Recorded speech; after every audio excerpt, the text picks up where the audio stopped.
Bismillahirrahmanirrahim. Alhamdulillahilladzi awdahu sabilal huda. Ahmaduhu subhanahu alal arsy istawa. Alhamdulillahilladzi syarrafal insana bil ilmi wal irfan. Subhanal malikil jabbaril qahar. Al khaliqul bari'ul musawwirul ghaffar. Alladzi la ilaha illa huwa dzul jalali wal ikram. Asyhadu an la ilaha illallah wahdahu la syarika lah. Wa asyhadu anna sayyidana Muhammadan abduhu wa rasuluh. Allahumma salli wa sallim ala sayyidina Muhammad wa ala alihi wa ashabihi at-tahirin at-tayyibin wa ashabihi as-salihin wa man tabi'ahum bi ihsani ila yaumiddin. Wa qala rabbi shrah li sadri wa yassir li amri wa hlul 'uqdatam min lisani yafqahu qawli, amma ba'du. Monggo saderenge sareng-sareng tabarukan maos Fatihah. Mugi barokah Fatihah niki ndadosaken ilmu ingkang manfaat dunia akhirat. Ila hadratin Nabi Mustafa Rasulullah Sayyidina Muhammadin sallallahu alaihi wasallam wa ala alihi wa ashabihi wa azwajihi wa auladihi wa dzurriyyatihi wa ahli baiti ajmain. Summa ala hadrati abaihi wa ikhwanihi minal anbiya wal mursalin wal malaikatil muqarrabin wal karubin wa suhada wa salihin wa ahli kulli wa ashabi kulli. Summa ila hadrati Sayyidina Syekh Abdul Qadir Jailani radhiyallahu anhu. Summa ila hadrati ahli silsilah majlis ta'lim ilmu tauhid, khususan ila hadrati Nabi Mustafa Sayyidina Muhammadin sallallahu alaihi wasallam. Summa ila hadrati Imam al-Ansari, summa ila hadrati Syekh Syarif, summa ila hadrati Syekh Jawabi wa usulihim wa furuhim wa ahli silsilatihim wa ala khidina inhum. Summa ila hadrati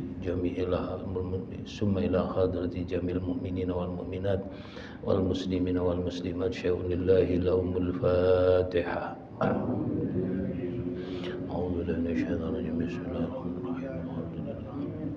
Ar-Rahmanir-Rahim. Maliki yaumiddin. Iyyaka na'budu wa iyyaka nasta'in. Ihdinas siratal mustaqim. Siratal ladzina an'amta 'alaihim ghairil maghdubi 'alaihim waladdallin. Rabbi firli wa liwalidayya amin.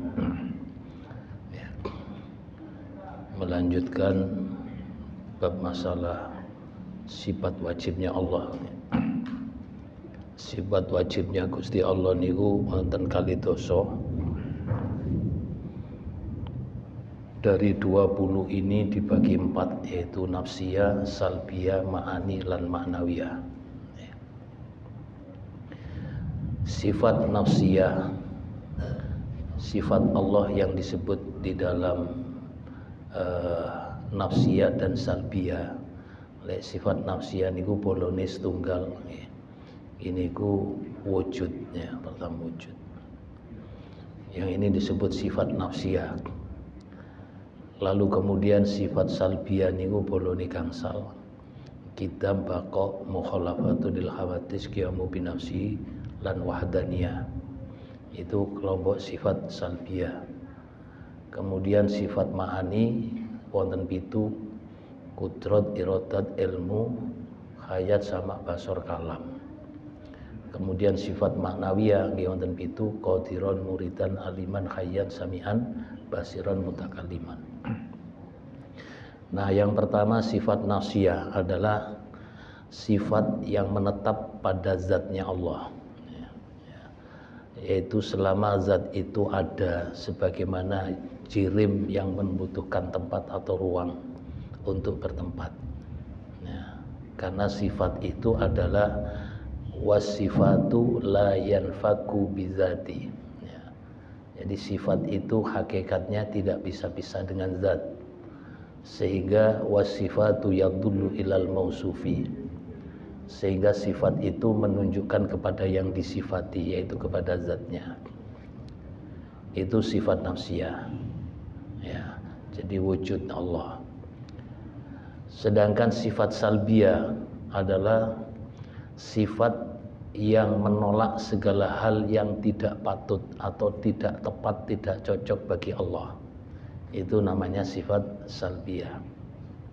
Makanya yang disebut sifat salbiyah itu memiliki madlul, yaitu yang ditunjuk atau yang diterangkan sebagai landasan yang kuat. Dari 5 sifat salbiyah itu tidak seperti madlulnya sifat kudrat yang berkuasa dan sifat iradat yang berkehendak. Oleh karena itu Syekh Ibrahim Al-Laqani itu pernah meneruskan pembahasan tentang sifat wajib yang dimiliki oleh Allah. Beliau mengatakan fawajibun lahul wujudu wal qidam kadza baqaun la yusabu bil adam. Maka wajib bagi Allah sifat wujud itu wajib ya. Sedangkan makhluk itu sifatnya adam, tidak ada.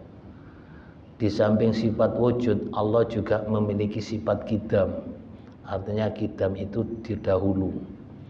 Kalau dalil Qur'annya adalah wal awwalu wal akhiru. Nah, awalnya adalah awalun bila ibtida'in, awalnya yang tidak ada permulaan. Wa akhirun bila intihain, dan akhirnya itu tidak ada batasnya. Begitu juga Allah memiliki sifat baqa, kada baqaun la yusabu bil adami. Baqa, kekalnya Allah itu yang tidak dicampuri oleh adam atau ketiadaan. Yang tadi saya sebutkan wa akhirun bila intihain, yang tidak pernah habis itu. Lalu kita mengurai satu persatu. Allah wajib bersifat wujud ya. Itu maksudnya adalah zat yang pasti ada ya. Zat yang pasti ada. Nah, zat yang pasti ada itu harus memenuhi syarat, yaitu tanpa didahului ketiadaan ya. Tadi sudah disebutkan awalun bila ibtida'in ya. Jadi adanya itu tidak ada awalnya, tidak ada atau tanpa didahului ketiadaan. Sedangkan makhluk seperti kita, adanya itu didahului ketiadaan. Dulu nggak ada, kemudian diadakan oleh Allah ya. Sehingga ketika Allah bersifat wujud, maka tentunya Allah itu pasti juga bersifat qidam, dahulu ya. Tidak ada awal bagi wujudnya Allah itu, tidak. Dan wujudnya tentunya abadi ya. Ketika Allah bersifat wujud dan qidam, maka Allah pasti bersifat baqa. Kenapa disebut sifat baqa? Karena kekalnya wujudnya Allah itu tidak akan pernah tiada atau tidak diawali oleh ketiadaan ya. Jadi sebagai landasan seperti itu. Jadi sifat wajib Allah yang wajib kita ketahui bagi seorang mukallaf adalah sifat wujud. Ini menganggap bahwa wujud ini merupakan sifat ya.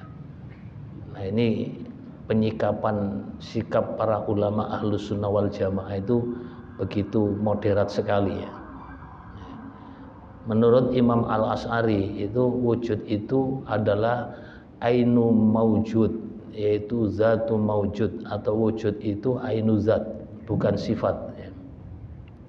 Karena sifat itu manggon atau bertempat, manggon atau bertempat kepada zatnya itu menurut Imam Asy'ari. Menurut Imam Al-Maturidi itu wujud itu disebut kebalikannya sifat, bukan ainu zat. Nah, definisi wujud itu adalah keadaan yang menetap pada zat ya. Selagi zat itu ada, maka sifat wujud itu tentu ada. Nah, wujud merupakan batas antara ada dan tiada, karena wujud itu tidak bisa naik ke derajat yang disebut maujud.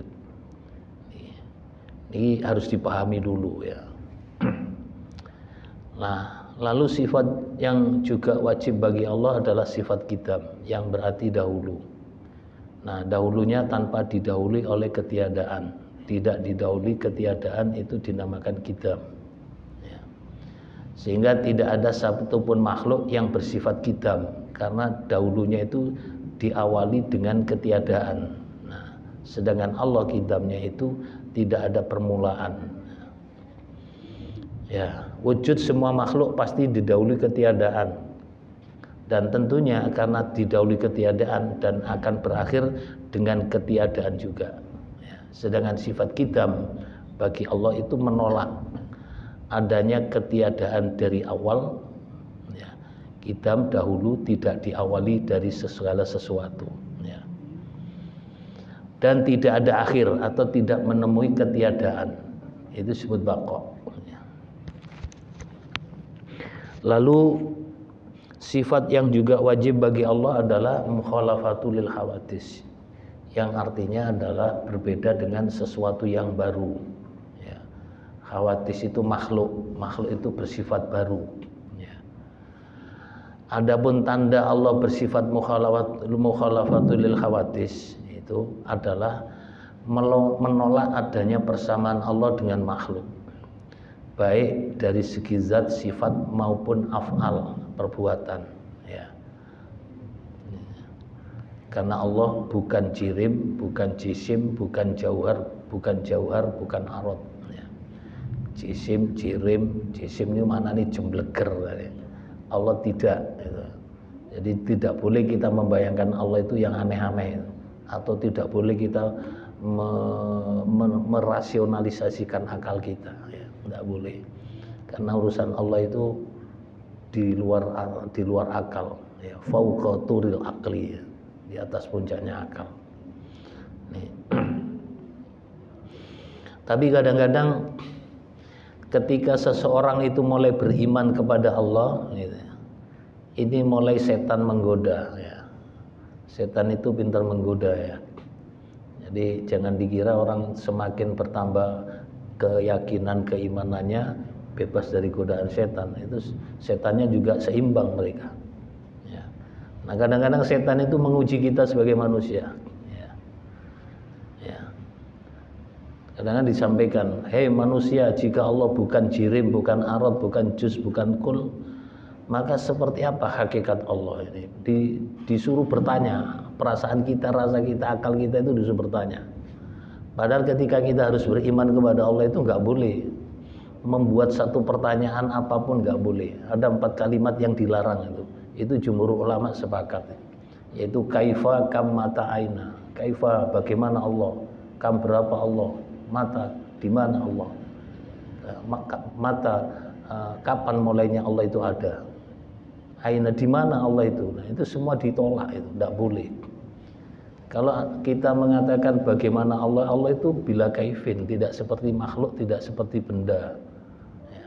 Allah ya Allah, yang jauh dari sifat makhluk. Sehingga kalau Anda mengatakan bagaimana, ini akhirnya mendefinisikan seperti makhluk. Itu yang tidak boleh.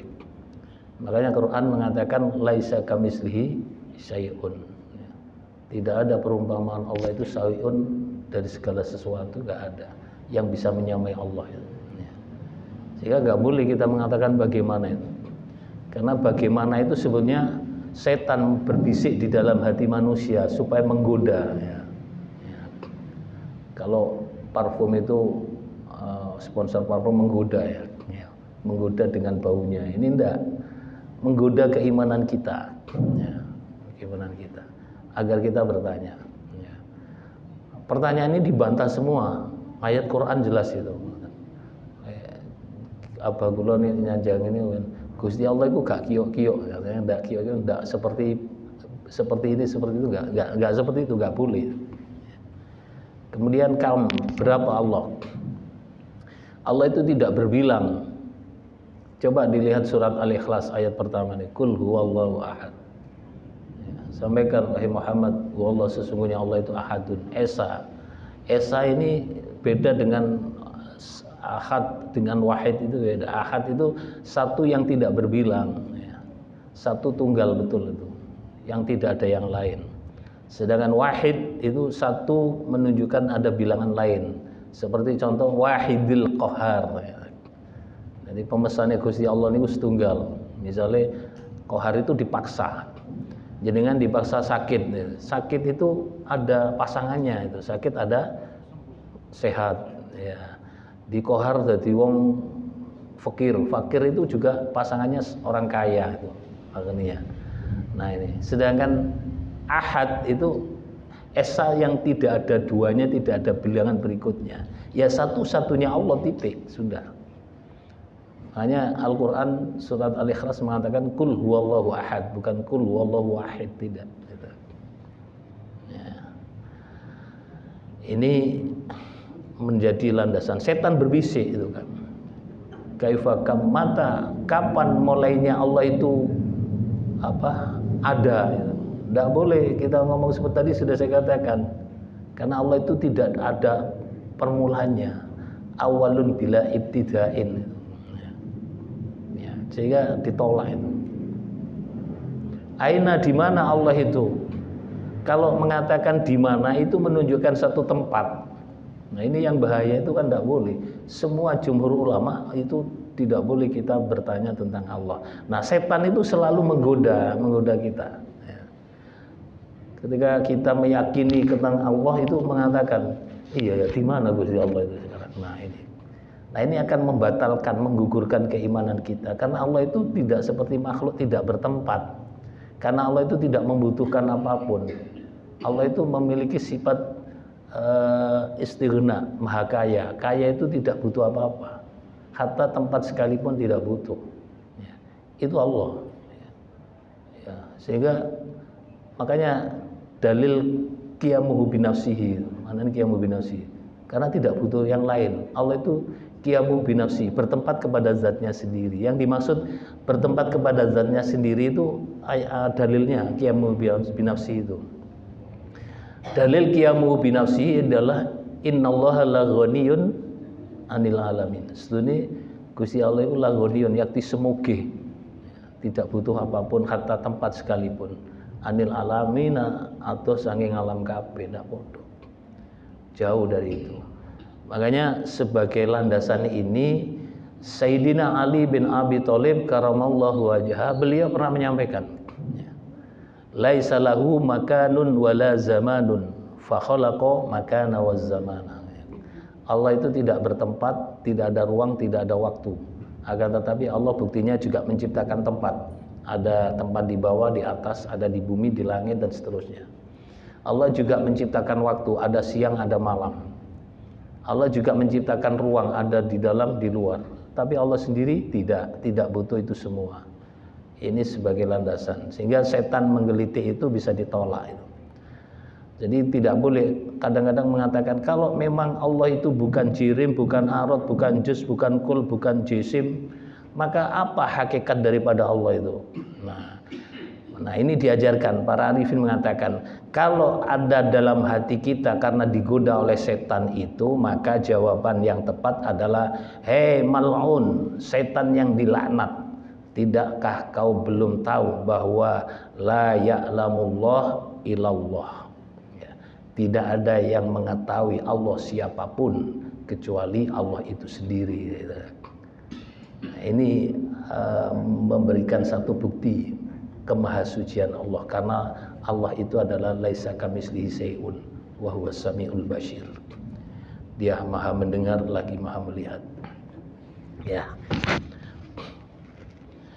Coba dilanjut lagi. Wahai setan, penggoda manusia, tidak kau tahu dan mengambil pelajaran dari ruh yang ada di dalam dirimu? Apakah kau tahu seperti apa bentuknya ruh? Apa warnanya? Di mana tempatnya? Menghadap kemana? Menghadap ke atas atau ke bawah? Itu tidak pernah kau tahu. Padahal ruh itu adalah sesuatu yang baru diciptakan oleh Allah. Bagaimana kau memahami, bisa tahu tentang hakikat zat yang qadim, yang dahulu, sementara engkau tidak mengetahui tentang rohmu sendiri. Makanya ketika Al-Quran mengatakan tentang roh, yas'alunnaka 'anir ruh kulli ruh min amri rabbi. Kalau barang siapa yang bertanya tentang roh, maka sampaikan bahwa roh itu urusanku, kata Allah. Jadi kewajiban kita hanya meyakini dengan pasti bahwa Allah itu wajib wujudnya. Apa buktinya wujudnya Allah itu? Dalilnya Quran itu. Allahul ladzi khalaqas samawati wal arda wama bainahuma. Allah itu menciptakan 7 langit dan bumi, wama bainahuma, dan di antara keduanya langit dan bumi. Siapapun, manusia, ya setane, ya iblise, ya malaikate, ya hayawan dan lain-lain. Semuanya, surga neraka itu semua adalah bukti bahwa Allah itu ada, bukti bahwa Allah itu wujud. Jadi kita tidak perlu berpikir yang aneh-aneh. Makanya Rasulullah SAW pernah menegur salah satu sahabat itu. Ketika sahabat itu menyendiri, ngelamun ya, membayangkan yang tidak masuk di akal, membayangkan tentang zatnya Allah. Ditanya oleh Rasulullah, kenapa kamu? Saya memikirkan tentang Allah. Dilarang oleh Rasulullah. Tafakkaru fi khalqillah wa la tafakkaru fi dzatillah. Jangan kau pikirlah tentang makhluk ciptaan Allah saja. Jangan kau berpikir tentang zatnya Allah. Sebab Allah itu tidak bisa dipikir, tapi itu merupakan hidayah daripada Allah Subhanahu wa taala. Sehingga para arifin itu mengatakan mereka mengenal kepada Allah itu karena mengenal itu bukan karena dirinya, bukan karena akal manusia, tapi karena itu hidayah daripada Allah. Kata Zunnun al-Misri mengatakan, araftu rabbi bi rabbi. Aku kenal Allah, mengetahui tentang Allah itu bi rabbi, karena Allah itu sendiri yang menunjukkan itu. Nah ini, jadi tugas kita meyakini bahwa tidak perlu terlalu banyak kita memikirkan sesuatu yang tidak masuk akal. Ya.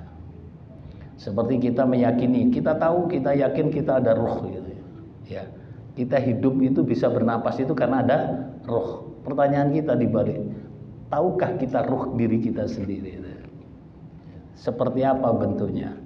Itu cukup kita meyakini keberadaan ruh, tidak harus kita mengetahui bentuknya bagaimana. Karena ini tidak berbentuk. Ya, beda dengan makhluknya. Maka sifat qiyamu binafsihi, berdiri sendiri itu adalah menolak dari segala sifat butuh kepada yang lain atau menolak dari sifat kepada sesuatu yang menciptakan. Karena Allah itu tidak diciptakan. Ya. Ini qiyamu binafsi. Yang terakhir adalah sifat wahdaniyah. Ini berbicara sifat nafsiyah dan salbiyah. Yang terakhir adalah salbiyah boleh digangsalkan 5. Kita baqo mukhalafatul khawatis qiyamu binafsi wahdaniyah. Sifat wahdaniyah itu menolak bilangan di dalam zat sifat af'al. Maka nilai berbicara wahdaniyah itu wonten wahdaniyah fi sifat, wahdaniyah fil af'al, lan wahdaniyah fi zat.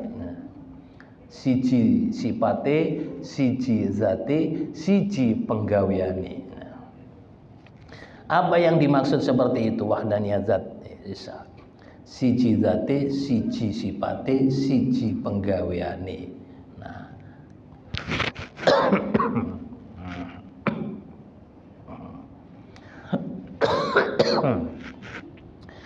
Sifat wahdaniyah ini tidak boleh diartikan wahdaniyah itu wahdaniyah wahdatul zat, bukan ya. Ini golongan ini kafir kafir hululiyah yang menyatakan Allah menyatu dengan makhluk ya. Nah, keyakinan seperti itu hukumnya kafir, tidak boleh. Arti wahdaniyah di dalam ilmu tauhid adalah menafikan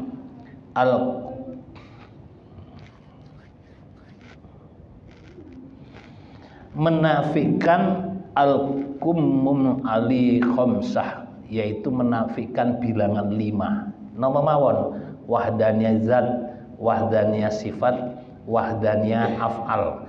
Wahdaniyah zat berarti meniadakan bebasan ini sing bahasa gampangan ini sepi kam muttasil lan sepi kam munfasil. Zatnya Allah itu tidak tersusun atau tidak terbentuk karena bertemunya sesuatu. Contoh kula ini bahasa akal sederhana. Kula ini satu, saya satu. Tapi satunya itu karena ada pertemuan dari beberapa unsur, mulai kulit, bulu ya, bulu, kulit, balung, sumsum, gaji, getih, otot, ada 7 lapis. Muncul saya satu. Satu itu karena bertemunya unsur-unsur yang disebutkan tadi. Nah, sedangkan wahdaniyat zat di sini adalah kam muttasil, tidak karena hitungan ketemu seperti tadi. Artinya zatnya Allah tidak tersusun seperti makhluknya. Masih watu wungkulnya jadi tirosito niku. Sampeyan sigar niku ono apa coklat ireng nggih. Jadi berapa lapis di situ. Allah mohal itu. Jadi sepi kam mutasil, sepi kam munfasil. Lan ora hitungan pisah, tidak ada makhluk lain yang menyerupai Allah, enggak ada. Ya. Wahdaniyah sifat juga sama, meniadakan atau sepi, meniadakan kam mutasil, meniadakan kam munfasil. Tadi pinten? Zat loro, wahdaniyah zat loro, wahdaniyah sifat loro papat nih. Nah, wahdaniyah af'al satu, napa? Menafikan kam munfasil. Atau meniadakan meniadakan hitungan pisah. Artinya afalnya penggaweane Gusti Allah niki mohal kalau terpisah kepada zatnya Allah. Jadi Gusti Allah niku mulai gawe langit bumi saisine swarga neraka malaikat setan manungsa kuwabe niki itu mesti ketemu nang zatnya Allah. Tidak mungkin terpisah kepada zatnya Allah. Ini maknanya wahdaniyah afal. Nah, ini sebagai rujukan. Ini sifat nafsiyah salbiyah. Lalu berikutnya yang ketiga dari sifat 20 kan dibagi 4 nih. Nafsiyah, salbiyah, ma'ani, ma'nawiyah. Nah, yang ketiga sifat ma'ani. Sifat setelah kita membahas dari sifat nafsiyah salbiyah ini untuk pemahaman secara hak ya, tidak dengan bahasa taklid. Orang bertauhid atau orang berakidah itu tidak boleh taklid ya. Harus punya keyakinan yang sesungguhnya. Nah, setelah kita tadi secara garis besarnya kita membahas nafsiyah salbiyah dibeber kuatan nih. Makanya ada secara pemahaman tauhid itu ada secara ijmali, secara global, ada secara tafsili, secara rinci. Nah, sedangkan secara rinci ini itu fardu kifayah karena ada beberapa orang yang memang tidak bisa akalnya itu mengikuti seperti itu. Ini ilmu jero jadi Nah, pembahasan yang ketiga adalah sifat ma'ani. Apa sifat ma'ani itu? Sifat ma'ani adalah sifat yang wujud yang ada sehingga jika dibukakan hijab maka sifat-sifat itu tidak akan bisa dilihat ataupun didengar. Seperti napa sifat ma'ani ini wau. Napa? Qudrat, iradat, ilmu, hayat, sama, basor, kalam. Ya, ada 7. Ya. Allah adalah zat bukan sifat menempati zat. Ya, ini sifat ma'ani. Butuh misalnya sifat kudrat, Allah berkuasa. Berkuasa di dalam menciptakan atau meniadakan, itu Allah. Ya. Allah itu yang memiliki sifat kudrat, kuwasa. Niku kuwasa ini karena kuwasa di dalam menciptakan atau meniadakan. Coba dilihat surat Al-Maidah ayat 40. Wallahu ala kulli syai'in qadir. Setune Gusti Allah iku ing atase saben suci-suci iku qadirun, iku zat kang kuwasa. Itu Allah berkuasa. Ya. Di samping Allah sifat kudrat, Allah juga bersifat iradat. Artinya iradat itu berkehendak. Di mana kehendak Allah itu berbeda dengan amar atau perintah, ilmu dan ridho. Nah, ini kadang-kadang dibenturkan di sini, Pak. Pendapat ulama Ahlus Sunnah wal Jamaah itu memberikan dalil Quran surat Al-Hud 107. Inna rabbaka fa'alun lima yurid. Agawe sapa Allah maring barang kang sak kersane Allah, sak sekehendak Allah sendiri. Ya. Sehingga Allah bersifat kudrat. Maknanya adalah kudrat bagi Allah itu adalah Allah berkuasa dan berkekuatan untuk menciptakan dan meniadakan sesuatu yang ada. Oleh karena itu kita sebagai seorang mukmin wajib mengetahui wilayah sifat kudrat Allah di dalam menciptakan dan meniadakan. Ya. Nah, ini buatan kena ya kenapa mamang kudu yakin. Lalu juga Allah bersifat iradat, berkehendak. Iradat bagi Allah adalah sifat yang menetap pada zatnya, yang memudahkan, memastikan hal yang boleh. Ya. Wonten diarani mungkin sesuatu yang mungkin ada, mungkin tidak ada. Mungkin nanti itu disebut mengguni para arifin dibagi, Pak. Jadi sifat napa ngarani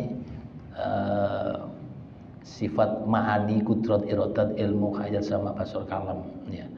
Niki wonten dari sifat ma'ani niku wonten 6 sifat yang berdimensi ta'alluq. Ta'alluq niku maknane penggawe. Ta'alluq niku wonten macam 3, ana ta'alluq taksir, ta'alluq dhalalah, ta'alluq ingkisab ya.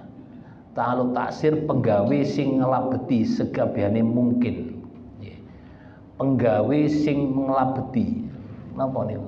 Labet niku napa? Bekas, tilak ya. Tilak. Ngerti ya? Tilak. Jadi sifat kudrat iradat itu ta'alluq taksir ya. Jadi penggawe sing wonten labeti, ada jejak, ada bekas atau ada dampak pengaruh terhadap sesuatu yang bersifat mungkin, segala kemungkinan. Jadi ta'alluq. Nah, sifat kuwasa iradat berkehendak. Allah berkuasa dan berkehendak. Niki ta'alluq taksir. Penggawe sing ana labete. Apa buktine kuasa dan kehendaknya Allah nih? Nah, niki kena didelok. Misalnya Gusti Allah buktine gawe langit bumi saisine. Nah, bukti diwujudno karo Gusti Allah. Sesuatu mungkin adam juga mungkin wujud. Artinya mungkin wujud bisa menjadi mungkin adam, atau sebaliknya mungkin adam bisa menjadi mungkin wujud. Niku kehendake Gusti Allah. Makanya kita harus hati-hati. Ojo sampai lek ono sewu, ono wong sing dalil ngawur nih. Kadang-kadang Gusti Allah niku berkehendak seseorang itu menjadi kafir.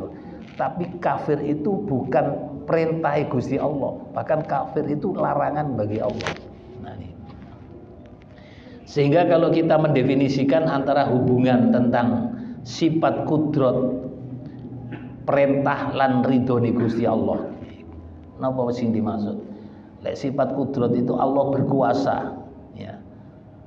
Merencanakan segala sesuatu yang diciptakan oleh Allah itu sifat kudrat ya. Kudrat lan iradat sing bahasane ringkesane niku takdiri pangeran. Lek perintah Gusti Allah adalah kewajiban yang harus dilaksanakan ya. Yang harus dilaksanakan, tidak boleh. Kalau melanggar maka mendapat dosa. Ridho adalah sesuatu keuntungan yang terbesar yang diberikan Allah kepada hambanya. Niku ridho niku Gusti Allah. Quran sing dawuhe wa ridwanu minallahi akbar dzalika huwal fawzul azim. Jadi keuntungan yang terbesar itu adalah ridho niku Gusti Allah. Nah, lalu apa hubungan kudrat iradat kuwasa lan kehendake Gusti Allah dengan perintah napa malih urusan ridho. Contohnya ngeten. Kaya imane Sayyidina Abu Bakar As-Siddiq. Imane Sayyidina Abu Bakar As-Siddiq itu adalah beliau memang mendapatkan satu kehendak daripada Allah bahwa Sayyidina Abu Bakar As-Siddiq itu didadekno wong beriman. Iku karepe Gusti Allah. Ya. Jadi memang kehendak dan memang salah satu perintah. Sedangkan iman itu sendiri merupakan perintah Allah. Nah, lek wis nemu loro niki, Pak, insyaallah orang-orang seperti itu atau hamba Allah seperti itu akan mendapatkan ridhonya Allah. Ya. Nomor loro wonten sing benten. Ya. Yang kedua adalah karepe Gusti Allah tapi tidak diperintah oleh Allah. Contohnya napa? Kaya kufure Abu Jahal. Nggih, kaya kafire Firaun. Kafire Fir'aun dan kufure Abu Jahal itu sudah kehendak daripada Allah. Mulai zaman azali sing jenenge Fir'aun itu wis didadekno wong kafir karo pangeran. Tapi itu tidak diperintah, karena kafir itu tidak diperintah oleh Allah. Karena tidak diperintah oleh Allah, maka tidak akan pernah mendapatkan ridho daripada Allah. Nauzubillah min dzalik, aja sampai sing koyo ngono, Pak. Nah, makanya lek urusan akidah keyakinan iki ndak apa-apa, maksa wajib nih, njaluk ridhane Allah nih. Lek liyane ndonga niku wis apa jare pangeran. Nggih. Lho nggih, sugih waras nggih. Iku sapa jare pangeran. Ya Allah, berilah kami yang terbaik menurutmu ya Allah. Itu bagus tuh. Tapi lek urusan ridho ojo. Ya Allah, ridho ndak ridho napa terus panjenengan keliru niku, kudu dipaksa nek njaluk ridho. Lalu yang berikutnya ada 4 definisi biar kita tahu. Tidak dikehendaki Allah tapi itu merupakan satu perintah. Contohnya imane Abu Jahal, imane Fir'aun, itu gak dikarepno karo Gusti Allah. Allah tidak berkehendak. Tapi itu diperintah. Orang beriman itu diperintah, siapapun diperintah untuk beriman. Kayak tabrakan ini. Makanya harus dielmon ini. Yang terakhir adalah Allah tidak berkehendak dan tidak diperintah. Contohnya kufuri Sayyidina Abu Bakar As-Siddiq. Ini Allah kufuri Sayyidina Abu Bakar itu Allah tidak berkehendak dan itu memang tidak diperintah untuk menjadi orang kufur. Sehingga Sayyidina Abu Bakar itu insya Allah dan orang-orang yang lain yang makom di situ akan mendapatkan ridho daripada Allah Subhanahu wa taala. Sehingga kalau kita dengan 4 materi yang kita sebut di wau, itu kita akan bisa menyimpulkan ojo sampai salah omong kadang-kadang nih, memaknai kudrat iroda takdir. Ada orang pesimis. Kalimat yang mungkin kadang-kadang boten cocok. Alhamdulillah aku oleh ridhoni Gusti Allah. Apa oleh ridho apa? Aku mau oleh keuntungan menang nombok togel misalnya. Muni nombok togel muni alhamdulillah nih. Nah ini kan gak tepat pada tempatnya ini. Nah seharusnya ngomong ini ya wis alhamdulillah. Ojo muni alhamdulillah gak pantas kan. Atas izin Allah aku oleh keuntungan dari judi, tapi iku gak oleh ridhani Gusti Allah. Lho, cek ngerti. Jadi wong niki urusan wonten niku kan gak kena dipaksakan. Sehingga sifat kudrat itu tidak boleh dilandasi dengan hal-hal yang negatif. Kayak ayat Quran, ma asobaka min hasanati fa minallah wa man asobaka min sayyiati fa min nafsi. Niku harus dilandasi seperti itu. Nah, oleh karena itu monggo mengintrospeksi diri. Bulan Ramadan tinggal beberapa hari lagi. Tentunya jangan sampai ono duwe dalil aku wis ngene masih poso ndak poso kan apa jare pangeran. Ndak oleh ngono-ngono niku. Ayo hati-hati nih. Sampeyan mungkin dikarepno ojo jangan-jangan kita itu memang Allah berkehendak kamu dijadikan orang yang pemalas untuk beribadah kepada Allah. Ngoten. Lah wis didadekno wong pemalas padahal wong nglakoni ibadah salat, poso niki hukume wajib poso Ramadan. Kok gak gelem poso? Nah, berarti duduno ndak oleh ridhani Gusti Allah. Padahal ridhani Gusti Allah itu keuntungan yang paling tinggi. Ya. Keuntungan yang paling tinggi. Nah, apa ridhani Gusti Allah itu? Ya, ini para arifin sepakat. Innallaha 'ala ridho fi kulli ta'atin. Sesungguhnya keridhaan Allah itu terletak di dalam ketaatan kita kepada Allah Subhanahu wa taala. Nggih, muga-muga kula panjenengan sedaya ditakdirno wong sing betul-betul angsal ridhanipun Allah Subhanahu wa taala untuk menyambut datangnya bulan suci Ramadan niki. Pangapunten niki mawon sebagai penutup pengaosan niki untuk sementara, mungkin mantun ba'dal Riyadin kita sambung kembali. Mudah-mudahan kita masih diberi panjang umur, bisa memberikan kesehatan sehingga kita bisa sampai di bulan Ramadan yang akan datang. Tentunya saking kula menawi wonten salah luputi, wonten khilaf baik itu sengaja maupun boten, kula secara pribadi nyuwun sing kathah agunge pangapunten dumateng panjenengan sedaya. Wa akhiran wallahu muwaffiq ila aqwamit thoriq. Assalamualaikum warahmatullahi wabarakatuh.